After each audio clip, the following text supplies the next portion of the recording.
Welcome guys, kenalin gue Fatur. Kali ini gue akan membahas tentang setup, tentang tempat kerja, workspace, apalah itu namanya, dengan style yang minimalis, yang pastinya cocok untuk orang-orang kreatif seperti desainer, editor, atau mungkin juga content creator. Setup yang minimalis seperti ini cocok untuk orang-orang kreatif karena biasanya orang-orang itu kayak desainer itu suka yang simpel-simpel, karena kadang kalau mereka mengerjakan sesuatu kayak nggak gampang terdistraksi gitu aja. Oke, langsung kita tonton aja gimana sih setup yang minimalis yang cocok buat desainer ini.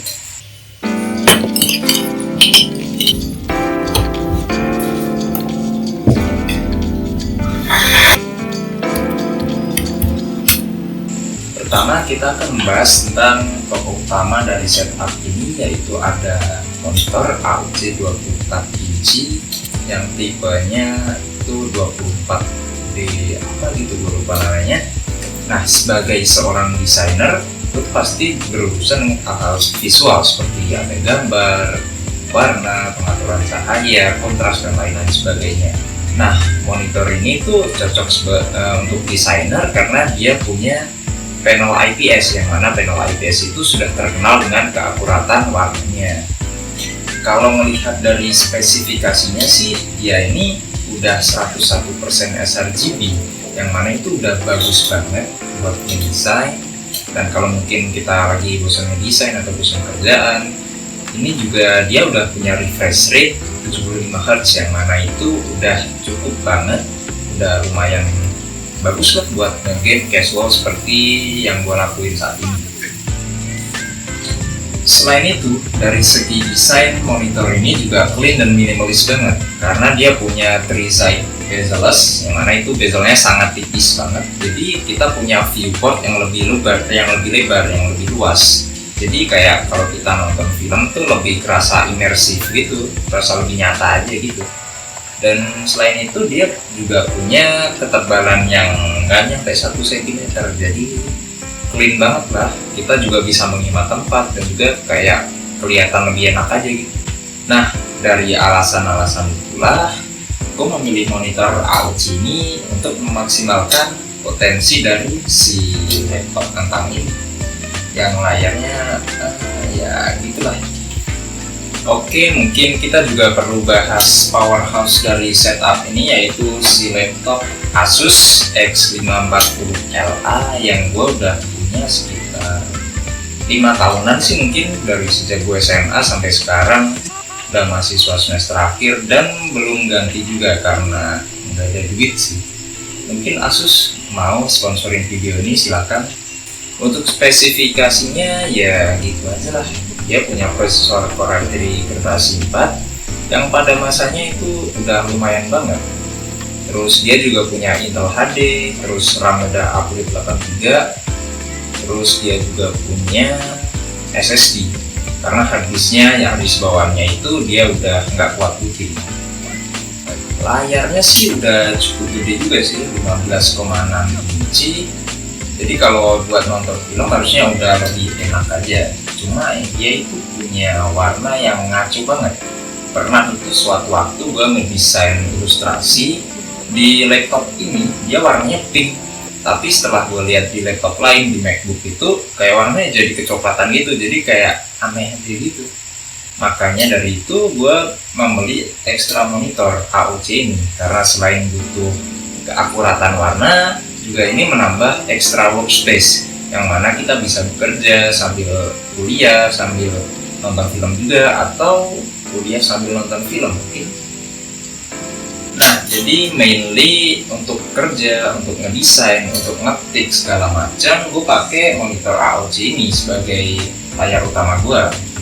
Dan biasanya laptopnya kalau nggak butuh-butuh banget, biasanya gue matiin sih displaynya. Atau kalau mau lebih oke, biasanya laptop ini bisa juga dipakai buat nonton YouTube sambil kata kerja, buat nyetel Spotify atau apalah. Yang jelas layar tambahan ini membantu banget lah buat produktivitas gue. Tapi nih, karena dia posisinya di samping, jadi kalau misalkan nonton film atau nonton YouTube atau apalah, dia tuh suaranya cuma datang dari samping aja. Nah, makanya Dari situ gua memutuskan untuk beli speaker yang gua taruh di tengah, jadi biar suaranya balance gitu, kupingnya nggak sebelah gitu. Nah, speaker ini unik sih, jadi selain dia mengeluarkan suara, dia juga berfungsi sebagai jam, jadi kita nggak akan lupa waktu kalau lagi ngerjain tugas atau lagi desain gitu. Nah, dia bisa konektor Bluetooth atau pakai kabel. Di sini gue pakai kabel aja karena kalau konektor Bluetooth di laptop ini kadang tuh dia suka ngaco, kayak suaranya kayak mendem aja gitu. Dan kabel ini lebih praktis karena bisa sekalian ngecas dari baterainya ini juga, jadi why not untuk lebih praktis. Tapi mungkin kalau kalian yang suka perfectly clean, ya mungkin kalian bisa pakai Bluetoothnya aja. Untuk suaranya dengan harga yang di bawah 200.000 menurut gue sih udah oke aja sih, oke banget malah. Mungkin kita coba tes aja, kita dengerin suaranya. Oke.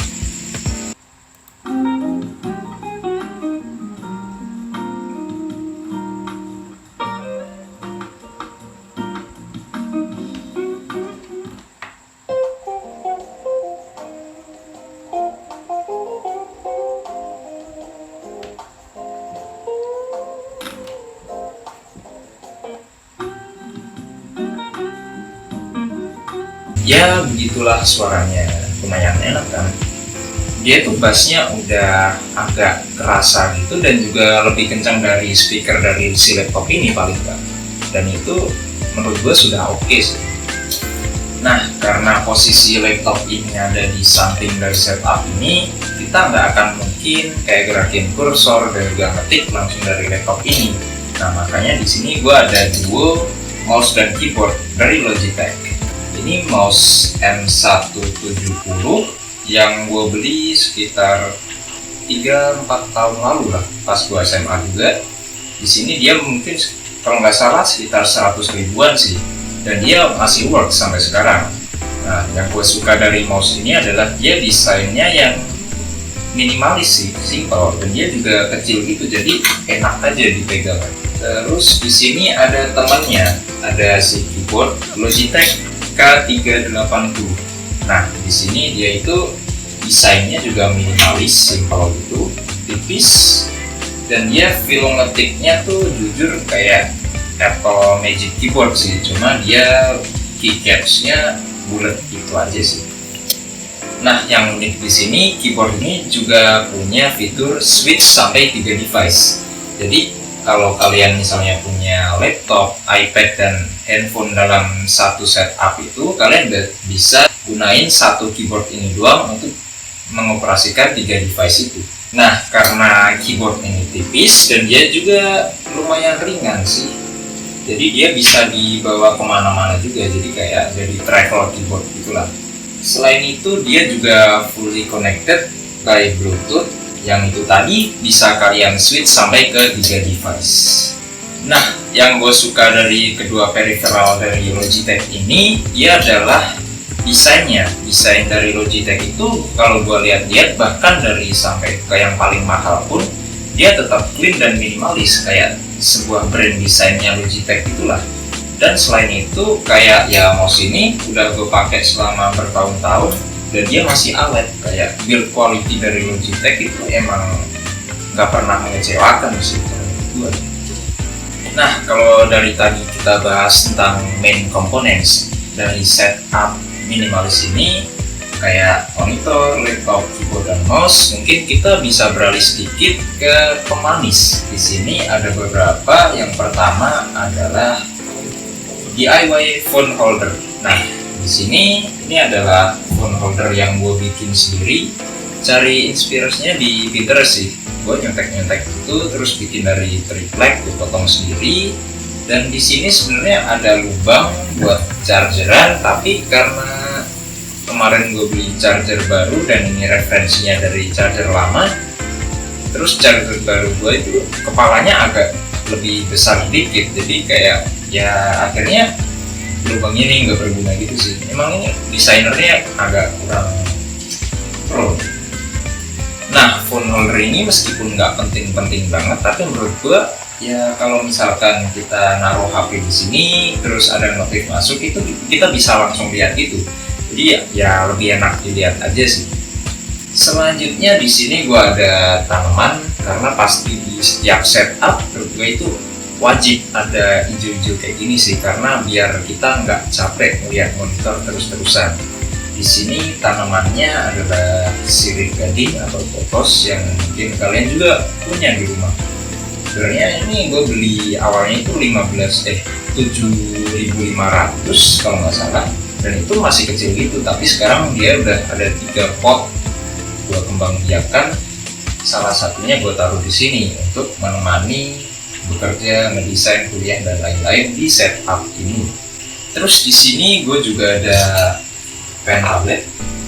Di sini sebenarnya gue jarang pakai juga sih, karena waktu itu gue beli ini waktu pengen belajar ilustrasi digital gitu, terus kayak ya udah mungkin kalau weekend aja gue pakai. Terus ini mereknya Huion H640T. Dalam paket pembeliannya udah sama pennya juga pastinya, dan dia juga punya pressure sensitivity kalau nggak salah 8-8.000 level gitulah, jadi buat ngebrush yang gradasi gitu enak. Jadi mungkin kalau kalian desainer atau ilustrator, ini sebuah barang yang mungkin bisa jadi pelengkap buat kalian buat gambar-gambar itulah. Karena ini pen tabletnya gue juga jarang pakai, akhirnya ya udah tuh paling kalau pakai weekend doang, jadinya gue sembunyiin aja di bawah monitor ini. Oke, selain barang-barang itu tadi, mungkin kita nggak akan lengkap kalau bahas setup tanpa membahas kayak furniture-nya. Nah, di sini yang paling utama ada meja kerja. Di sini dia warna putih minimalis, karena kalau kata orang-orang minimalis itu kalau warnanya nggak putih, abu-abu, hitam, ya pokoknya warna-warna monokrom gitulah. Sebenarnya kalau dilihat-lihat sebenarnya ini nggak minimalis banget sih bentuknya, dia kayak bulky banget gitu. Dia 100% dari kayu jati yang pasti berat banget. Tapi ya karena dia ini warisan dari mbah dari kampung sana, jadi ya daripada beli baru mending gue manfaatin gitu lah. Dengan cara salah satunya gue cat warna hitam putih gini. Terus di atasnya ini aslinya alas kaca, cuma gue lapisi pakai kayak semacam lapisan kayu itu, namanya kertasif kalau nggak salah. Dan dia itu selain warnanya yang bagus, dia juga agak terstruktur gitu, jadi lebih ada kesan minimalis gitulah. Nah, selanjutnya di sini juga ada monitor riser atau ya meja-meja inilah. Yang ini gue bikin sendiri juga karena gue suka DIY. Dia dari multiplex atau triplex yang tebel gitu. Gue potongin, terus sampingnya gue cat warna putih, dan atasnya untuk menambah kesan minimalis dan biar cocok sama temanya, gue pakein lapisan kayu juga.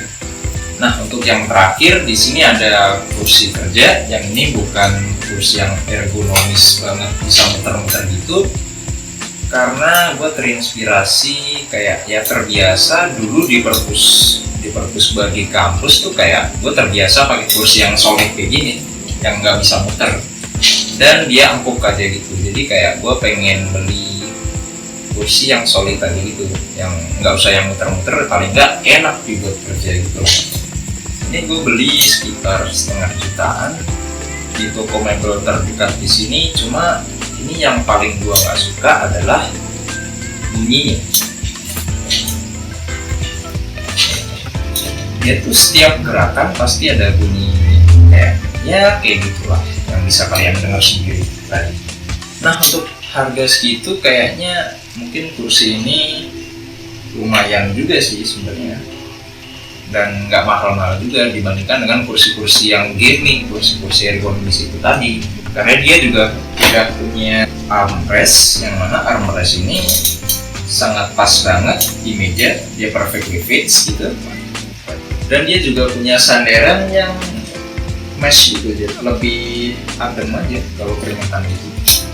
Dan bantalannya juga lumayan empuk sih, meskipun sekarang udah agak kempes karena udah setahun gue pakai. Jadi ya gitulah kursi apa adanya. Oke guys, jadi itulah review singkat dari setup minimalis untuk desainer yang punya gua saat ini. satu tips dari gue untuk membangun setup yang minimalis adalah dengan membeli atau mempunyai barang-barang yang benar-benar kalian perlukan, yang itu sesuai dengan kebutuhan kalian. Entah itu kalian desainer, atau kalian cuma kuliah aja, atau mungkin kalian seorang content creator, ya itu dipas-pasin aja lah sesuai budget dan juga sesuai kebutuhannya. Gimana menurut kalian? Apakah setup ini kurang minimalis atau mungkin ada yang perlu ditambah? Gimana komentar kalian? Coba tulis di kolom komentar. See you on the next video.